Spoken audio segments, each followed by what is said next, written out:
सवाल ये है कि ट्रांसमाइग्रेशन पुनर्जन्म है तो इसका क्या फंडा है, क्या नई पहचान लेना,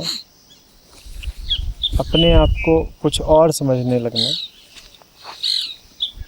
यही है ट्रांसमाइग्रेशन। पुनर्जन्म का अर्थ होता है कुछ और जानता था अपने आप को, अब कुछ और जानता हूँ। वो हमारे साथ लगातार होता ही रहता है। पुनर्जन्म कोई शारीरिक मृत्यु के बाद घटने वाली घटना नहीं है, लगातार हो रहा है ना। तुम नई नई पहचाने लेते चलते हो, तुम्हारे मन की नई नई स्थितियाँ आती रहती हैं, यही तुम्हारी नई नई पहचाने हैं। जिसने अपने आप को आत्मन जान लिया, वो फिर बदलती स्थितियों के साथ नई पहचाने नहीं पहन लेता, उसकी पहचानें बदलना बंद कर देती हैं, वो एक पहचान में स्थापित हो जाता है।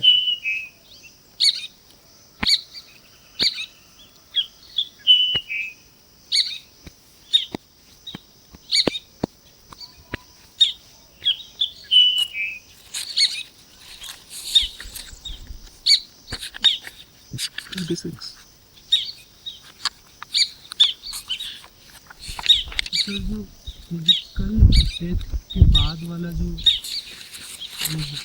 फंडा है वो सुपरस्टिशन है, क्योंकि अगर वो नहीं है अगर तो फिर जैसे मान लीजिए मैं 60 साल जी तो बचे हुए अब जो जितने भी 35-40 साल हैं, अगर उसमें मेरा ये सिंबॉलिक ट्रांसमाइग्रेशन नहीं होता है तो इसका मतलब कि मैं तो फिर गेम क्या ही ख़त्म हो जाएगा ना किसके लिए? मेरे लिए।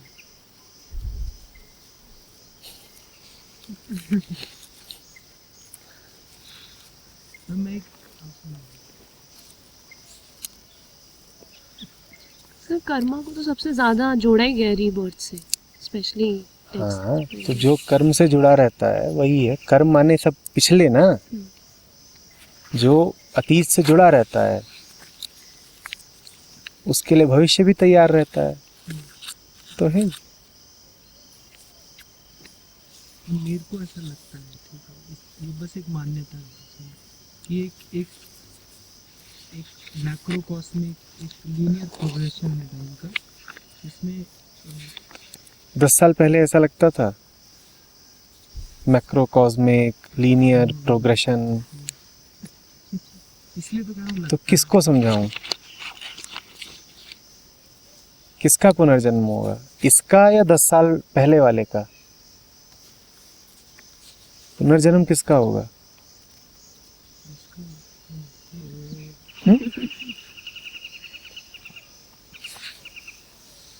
इसका होगा उसका होगा, 10 साल पहले वाले का? तो उसको वो सब क्यों नहीं लगता था, मैक्रोकॉस्मिक लीनियर प्रोग्रेशन?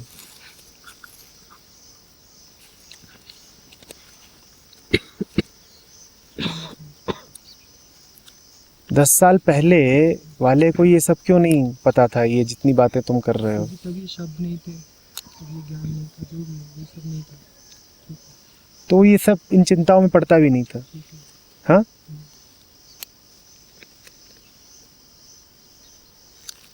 और इसका मतलब ये नहीं है कि ऑब्जेक्टिवली ऐसा कुछ नहीं था,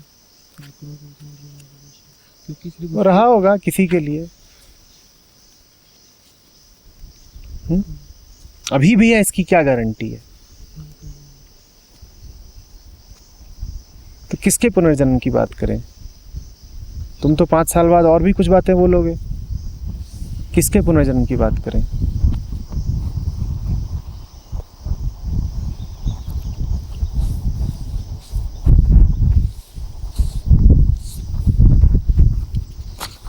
कोई होना तो चाहिए ना जिसका पुनर्जन्म हो। किसका पुनर्जन्म?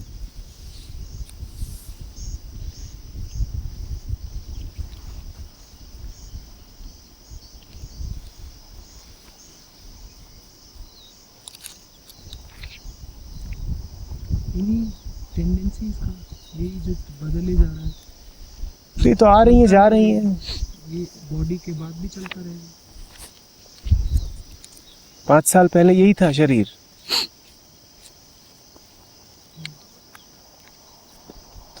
किसका पुनर्जन्म? वैसे भी जब तुम पुनर्जन्म की बात करते हो तो शरीर के पुनर्जन्म की बात तो करते नहीं। शरीर को तो वैसे भी छोड़ ही देते हो। किसके पुनर्जन्म की बात करते हो? ये जो वासनाएं हैं, वृत्तियां हैं, इन्हीं के पुनर्जन्म की बात करते हो। तो 5 साल पहले और 10 साल पहले विचार यही थे।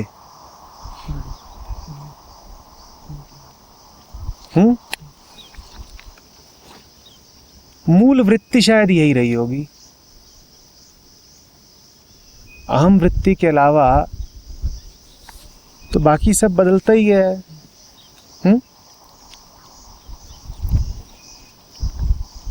उसी का पुनर्जन्म हो रहा है, वही आगे बढ़ रही है,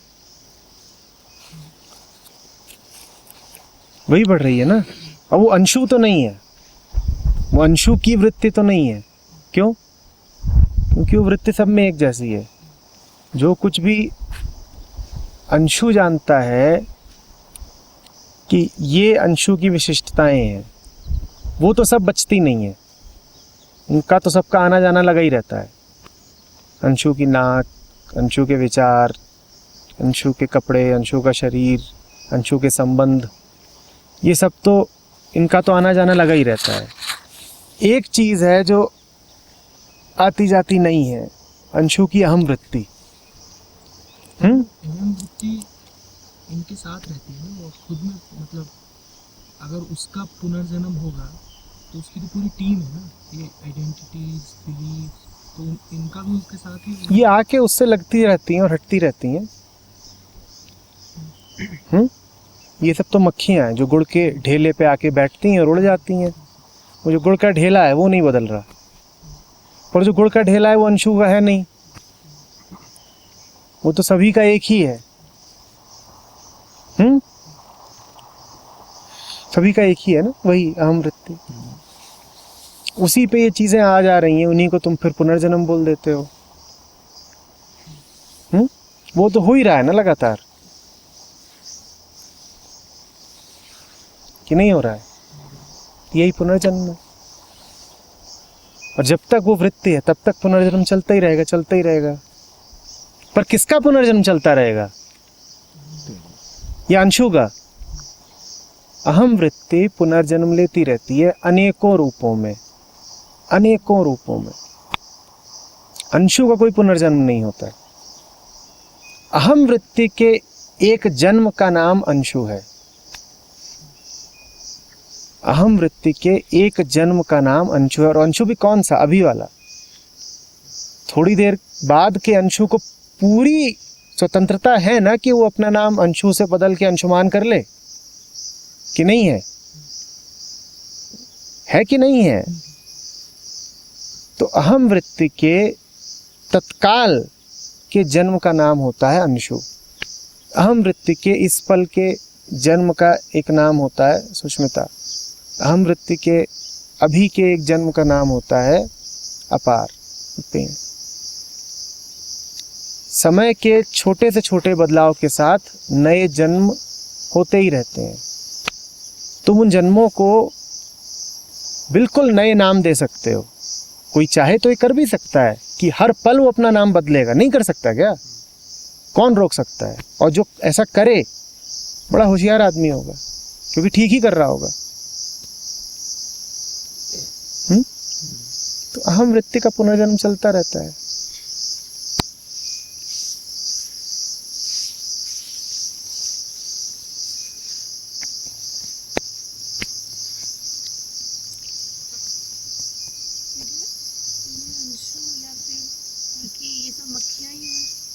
हाँ, ये सब मक्खियाँ हैं जो जाके उस पर बैठ जाते हैं। अंशु एक मक्खी है, अंशी दूसरी मक्खी है, ऐसे अपना। मक्खियाँ उससे आकर्षित होती रहती हैं, उस पर जा जाके बैठती रहती हैं। पर जैसे जो कहते हैं क्योंकि कि जैसे अहम वृत्ति तो खुद में कुछ विशिष्ट नहीं है, ठीक है, जैसे हमें वो जनरल है, लेकिन जो मक्खियाँ बैठी हैं वो विशिष्ट है। चिपक के वो उसको विशेष कुछ बना देती हैं, और तो उस विशेष का भी तो जन्म होता है ना दोबारा। वो मक्खी उड़ जाती है, मक्खी आती है, बैठती है, उड़ जाती है, फटाफट उड़ती है, खट खट खट खट खट खट।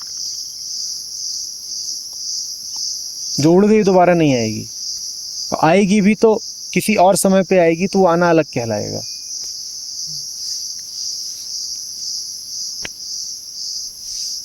पुनर्जन्म निरंतर घटते रहने वाली घटना है।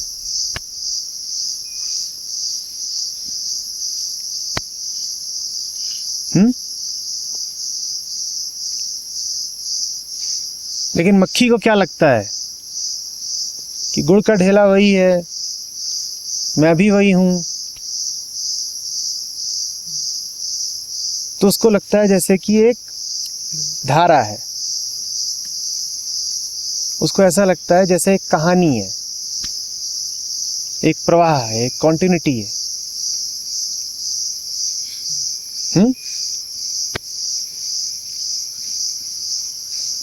उसको जिंदगी कह देती है कि मैं जिंदा हूं, मैं जीव हूं।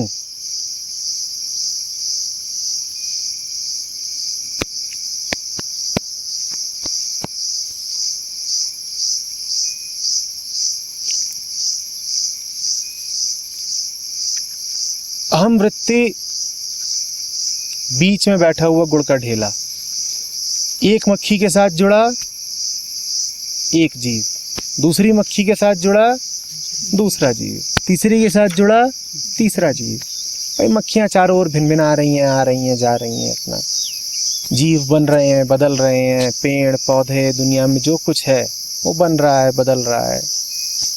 मध्य में यही पिंड बैठा हुआ है। इस पिंड के लिए कॉन्टिन्यूटी है, पिंड के लिए है। तो इस पिंड में और सेल्फ में क्या डिफरेंस है? ये पिंड लगातार तलाश में है किसी ऐसे की जो इससे जुड़े। ये तमाम मक्खियों को आकर्षित करेगा, उनको पोषण देगा। अधूरा है, अधूरा क्योंकि उससे छिटका हुआ है, छिटका हुआ है, अन्यथा कोई अंतर नहीं है। विराट है, अनंत है, वही इस पिंड के रूप में इंडिविजुअलाइज हो रहा है। तो पिंड का होना नाच है, माया है। वही रह तो एक ही है, पर पिंड बनते ही कष्ट शुरू हो जाता है एक ही। तुम्हारी अहम वृत्ति प्रथम सत्य के बिल्कुल नजदीक है, एकदम करीब है। जरा सा फासला है, लेकिन वो जरा सा फासला दुनिया भर के सारे दुख का कारण है। वो भी आई एम है, ये भी आई एम है, पर वो अनंत निराकार असीम आई एम है, और ये आई एम एक ऐसा आई एम है जो आई एम समथिंग या समबडी होने की लगातार तलाश में है। तो इनका मिलना योग है। मिलना नहीं, इसका उसमें समा जाना।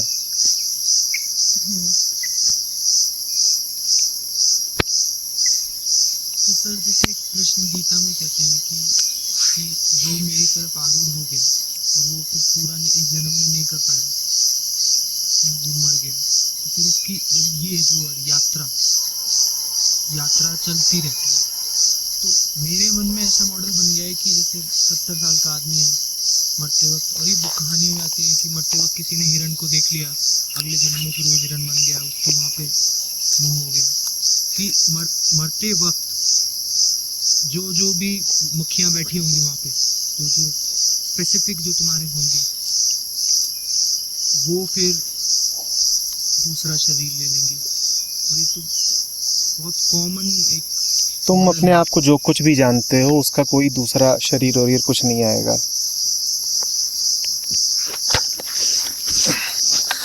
बहुत मक्खियाँ हैं, पुरानी हटती हैं, नई आ जाती हैं। पुरानी वालों के लिए कोई इंतजार नहीं करता।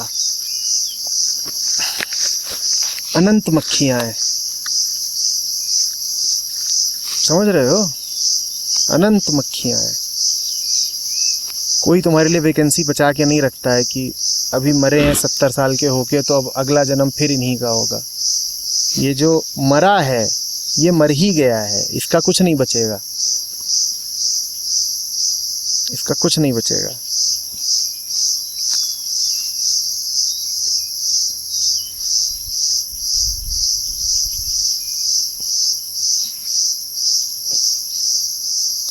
सर, किसी जानवर में और मनुष्य में सिर्फ इतना ही अंतर है कि जो मनुष्य है वो अपने दिमाग से, अपनी शरीर की वृत्तियों से छुटकारा पा सकता है, तो जानवर ऐसा नहीं कर सकता। यही एक बेसिक फंडामेंटल है। ये भी है, हाँ ऐसे कह सकते हो, ठीक कहा।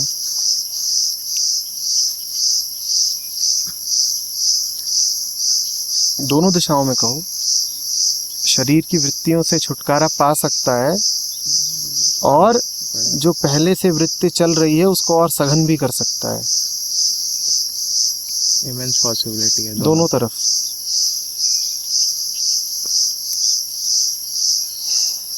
एक तर्क दे रहा है मन कि जब अहम व्यक्ति में ही मक्खियों का आना जाना है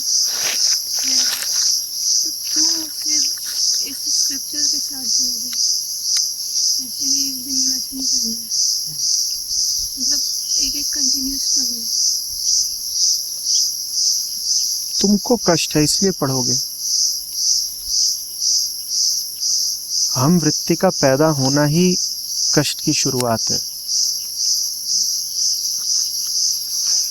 कष्ट के मारे पढ़ोगी, क्या है?